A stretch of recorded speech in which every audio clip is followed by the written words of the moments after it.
Olá, eu sou Carlos de Basílio e juntamente com a professora Isabel Rossetti, nós estaremos ministrando o curso de Programação 3, que visa apresentar conceitos de programação orientada a objetos.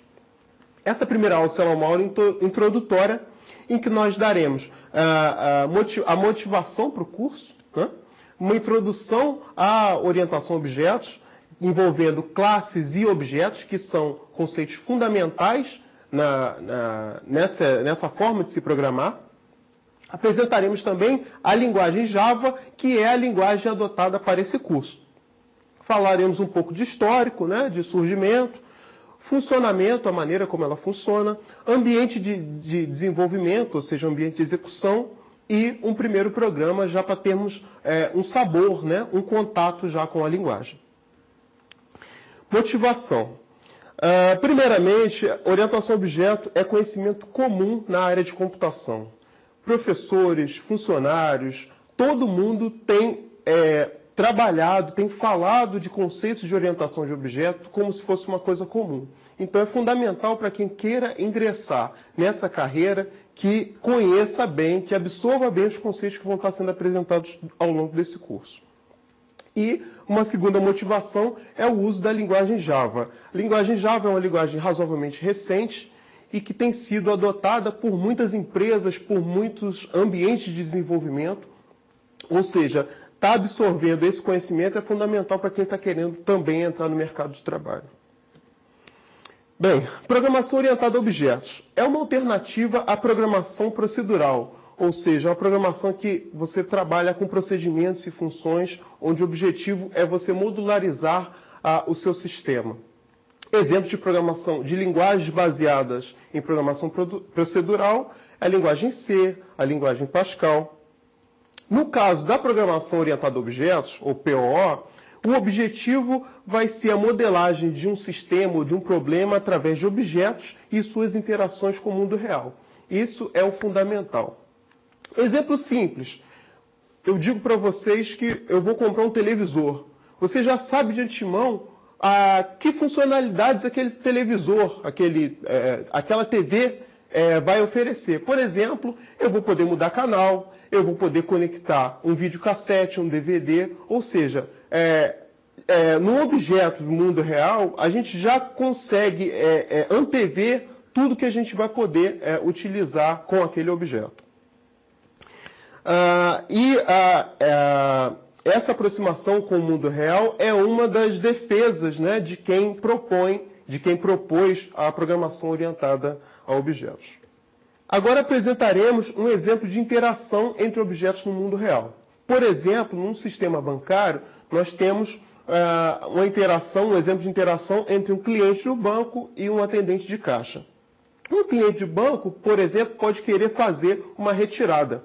Ele vai pedir, vai dizer para o atendente que quer fazer a retirada, o atendente vai perguntar o valor, e, por exemplo, o cliente pode querer retirar R$100, o atendente pede o cartão ao cliente, pede também a senha para que seja digitado no teclado ao lado, por exemplo. O cartão também é necessário, né, para que seja realizada a retirada, e o cliente agradece no final da interação entre os dois objetos, né?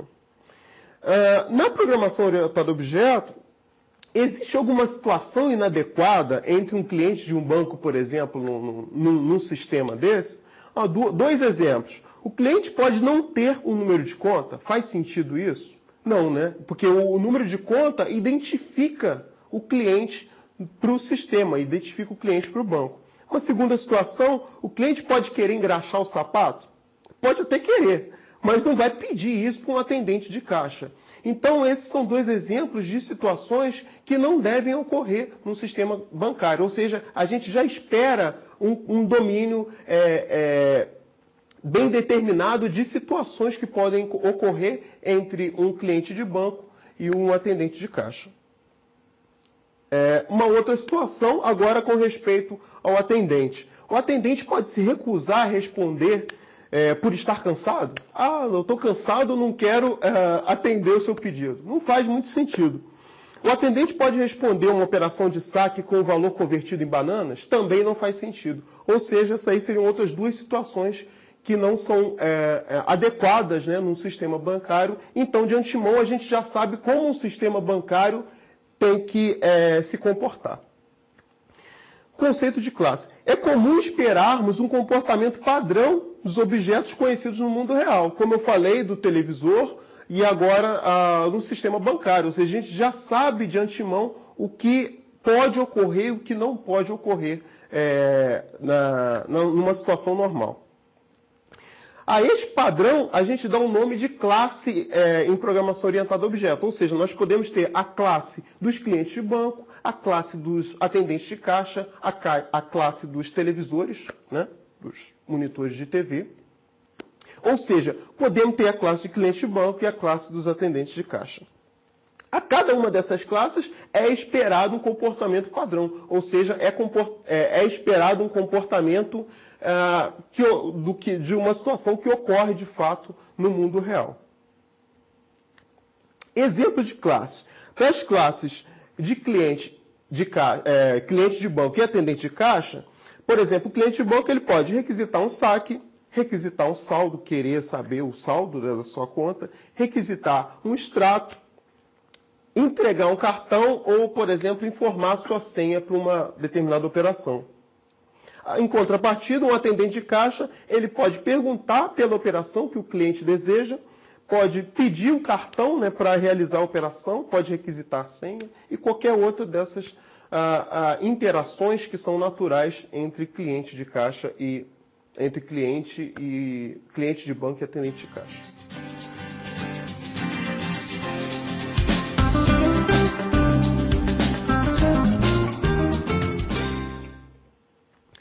Diferença entre os indivíduos. Eu, por exemplo, posso ser um cliente de banco.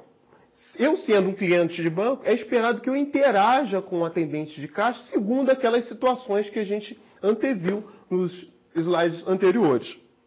Se vocês, ou você, é um cliente de banco, é esperado que você tenha a mesma capacidade de interação com o atendente de caixa. Então, o que difere no sistema bancário eu de você?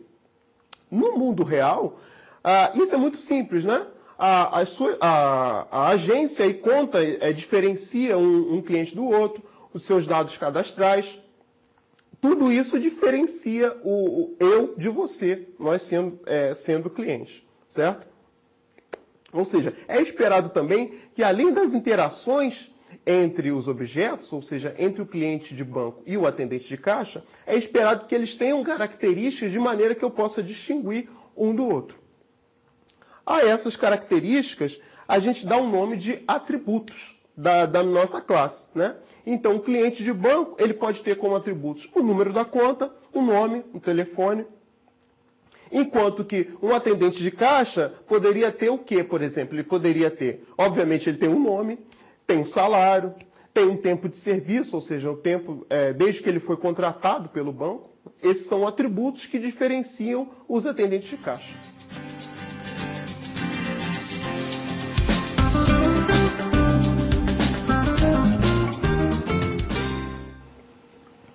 Formato das classes. Com isso, a classe cliente-banco passou a ter um conjunto de atributos, ou seja, um conjunto de características para um determinado cliente e um conjunto de mensagens que podem ser trocadas, né, pelos clientes de banco. Além disso, analogamente, né, um atendente de caixa ele tem um conjunto de atributos e um conjunto de mensagens que ele entende e consegue processar, né?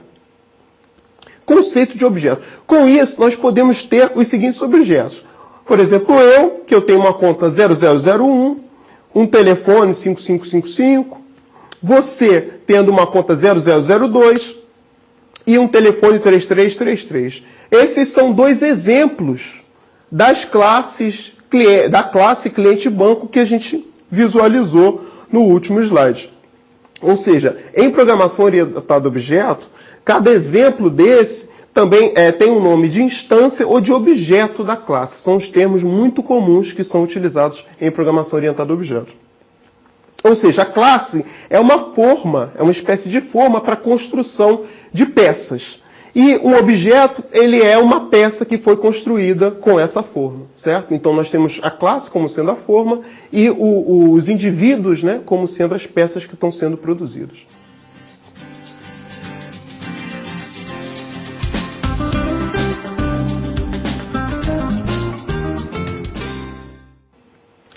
Agora, nós veremos um exercício. Suponha que fôssemos fazer um sistema para manipulação de informações do CEDERJ. Cite 3 possíveis classes desse sistema, listando também 3 possíveis atributos e 3 possíveis métodos ou mensagens que podem ser trocadas entre indivíduos dessas classes. Um primeiro exemplo seria a classe professor. Eu seria um objeto dessa classe, né? Um professor, ele tem um nome, ele tem um e-mail, ele tem a instituição superior de origem, ou seja, de que instituição ele está vinculado. Ele tem a disciplina que ele está ministrando. E como métodos ele poderia, por exemplo, informar a disciplina que ele ministra, informar o e-mail, informar a instituição de origem. A segunda classe poderia ser a classe do tutor à distância. O tutor à distância ele tem um nome, ele tem um e-mail, ele tem um telefone para contato, né, para que sejam tiradas dúvidas, ele tem a disciplina que ele é responsável por ela. E métodos, por exemplo, ele pode informar o telefone, e-mail e qualquer um dos atributos que estão citados ali na classe de tutor à distância. A classe aluno seria um terceiro exemplo. O aluno ele tem um nome, ele tem um e-mail, ele tem um curso, né, ao qual ele está vinculado, ele pode ter um CR, ou nota média, não sei exatamente qual é o termo que é utilizado no CEDERJ, né? E tem os métodos, as mensagens associadas. Por exemplo, ele pode informar as disciplinas que ele tem cursado. Agora, ou seja, até esse momento, nós vimos conceitos de classes e objetos em programação orientada a objetos. Esses conceitos são utilizados em qualquer linguagem que implemente os conceitos de programação orientada a objeto, certo? Desse ponto em diante, nós estaremos falando especificamente de Java, que é a linguagem de programação adotada nesse curso. A linguagem Java é uma linguagem orientada a objeto que surgiu em 1995. 1995 não é nem tão recente, nem tão antiga, mas é uma linguagem já bem estabelecida. A sintaxe da linguagem Java, ou seja, a forma de se escrever, é similar à linguagem C++, que foi uma linguagem bastante tradicional há tempos atrás, linguagem orientada a objeto, baseada na linguagem C. Isso, de certa forma, foi uma sacada dos projetistas da linguagem Java de tentar trazer para o lado do desenvolvimento Java desenvolvedores de C++. E o fato de ter a forma de se escrever similar facilitava a vinda dos desenvolvedores C++ para Java. Os programas em Java eles são primeiramente compilados, e nessa compilação a gente tem a geração do que a gente chama de bytecode, que são arquivos com extensão .class, e posteriormente eles são interpretados pela máquina virtual de Java, o JVM, o Java Virtual Machine. Nós explicaremos nos 2 slides a seguir mais detalhes com respeito a esse processo de execução. A Java é uma linguagem multiplataforma, ou seja, o mesmo programa, o objeto, o arquivo .class, que é o chamado de bytecode, ele pode ser executado em diferentes plataformas. Exemplo, eu posso pegar o meu código em Java, compilar ele na minha máquina Linux, eu tenho meus .class, meus arquivos bytecode, e eu posso levar ele e rodá-lo no Windows, rodar ele no SunOS, no macOS, sem ter que modificar nada, certo? Diferentemente, e que a gente vai ver no slide seguinte, quando você trabalha com uma linguagem que não é multiplataforma. A difusão da linguagem Java foi aumentada com a popularização da internet. A ideia inicial dos projetistas da linguagem era dado que você tivesse um programa, você poderia disponibilizá-lo na internet e aí diferentes usuários pudessem baixar aquele programa e executar nas suas máquinas. O problema disso é que qualquer usuário, quando você se refere a qualquer usuário da internet, você não sabe de antemão que sistema operacional, que sistema aquele usuário está utilizando. Ou seja, era necessário que a linguagem tivesse alguma infraestrutura que permitisse que aquele código, né, aquele executável, pudesse rodar em qualquer máquina, ou na maioria das máquinas. Numa linguagem não multiplataforma, ou que não tem essa característica, o que nós temos? Temos o código numa linguagem que eu chamei de LP, numa linguagem de programação qualquer, que não é multiplataforma.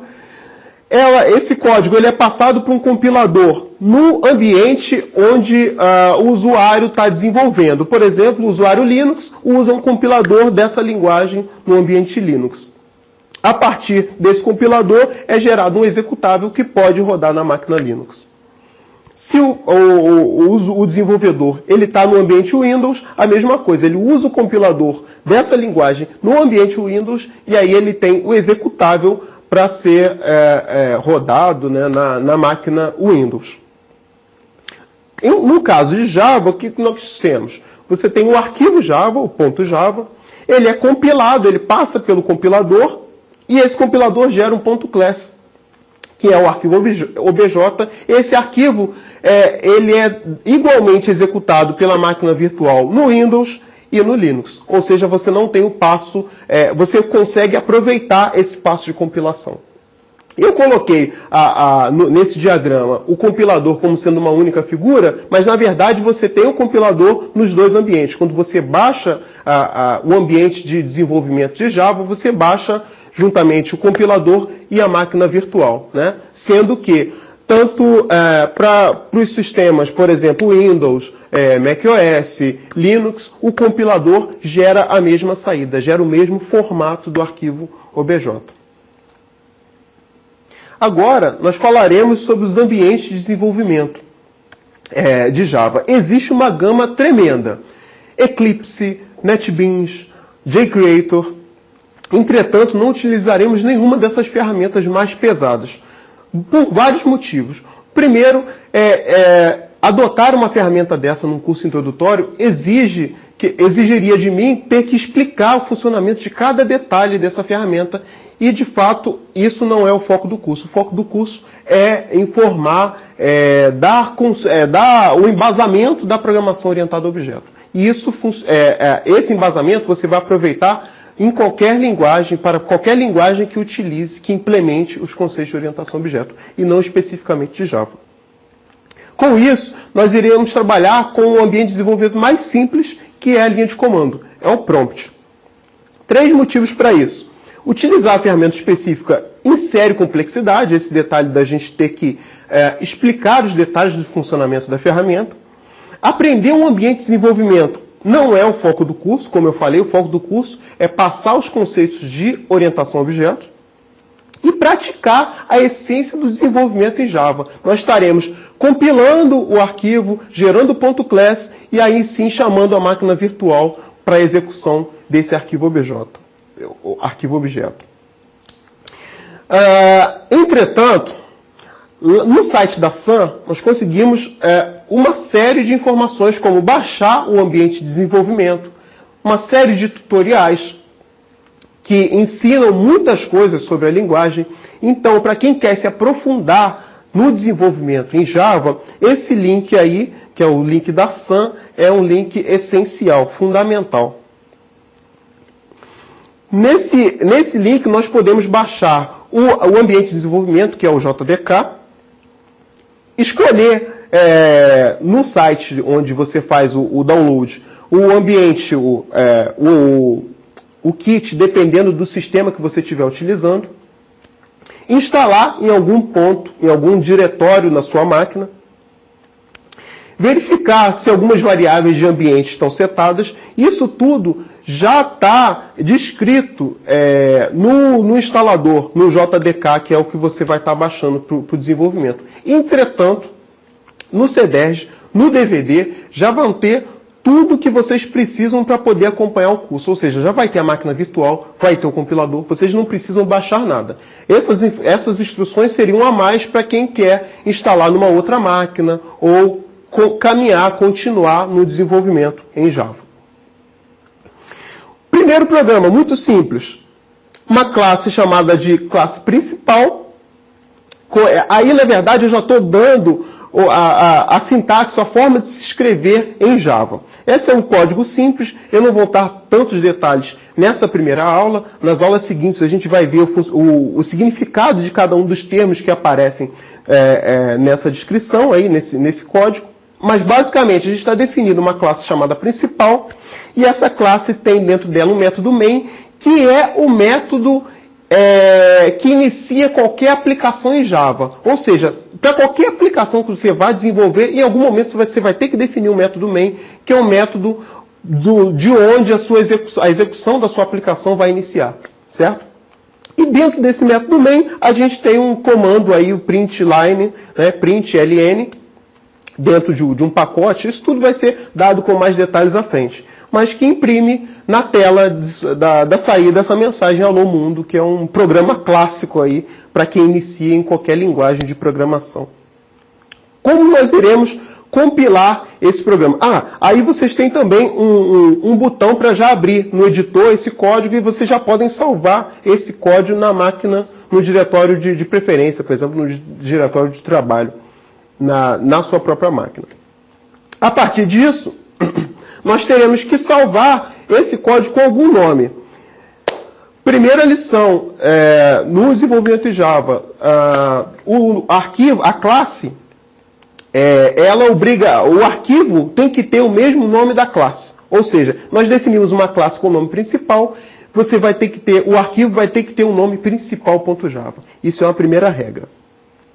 Salvamos em algum diretório, utilizamos o editor de sua preferência, no caso, no DVD, o editor que vocês têm é o Kate, que atende satisfatoriamente às nossas necessidades. No mesmo diretório, você posiciona, abre um prompt, né? Posiciona no diretório que você salvou o arquivo, já tem aí também um botão para você abrir a console, e você pode chamar o compilador, que é o comando javac. Então você chama o compilador passando o nome da classe, o arquivo que você acabou de criar. A partir disso, será criado um arquivo obj chamado de principal.class, e esse arquivo obj é aquele arquivo que você pode levar para qualquer sistema, que ele vai ser executado da mesma maneira, certo? A partir desse arquivo, você executa, você chama a máquina virtual, simplesmente no mesmo prompt, na mesma posição, digitando o comando Java e passando o nome principal sem o .class. Nesse momento você vai estar disparando a máquina virtual para executar aquele programa, e aí a aplicação vai ser executada, então a mensagem Alô Mundo espera-se que apareça no prompt. Bem, por hoje é só, né? Essa é uma primeira aula só para vocês irem se acostumando. Alguns conselhos. Num curso de programação é fundamental que vocês experimentem. Então sempre façam os exercícios, modifiquem, né? Usem novos exemplos, né? Exemplos da cabeça. Se eu imprimir assim, se eu imprimir assado, posso fazer isso, posso fazer aquilo. Experimentem, que quanto mais vocês experimentarem, mais vocês vão estar se aprofundando, mais vocês vão estar criando bases fortes no desenvolvimento de qualquer linguagem. E no nosso caso, orientação a objetos com Java. É isso. Um abraço.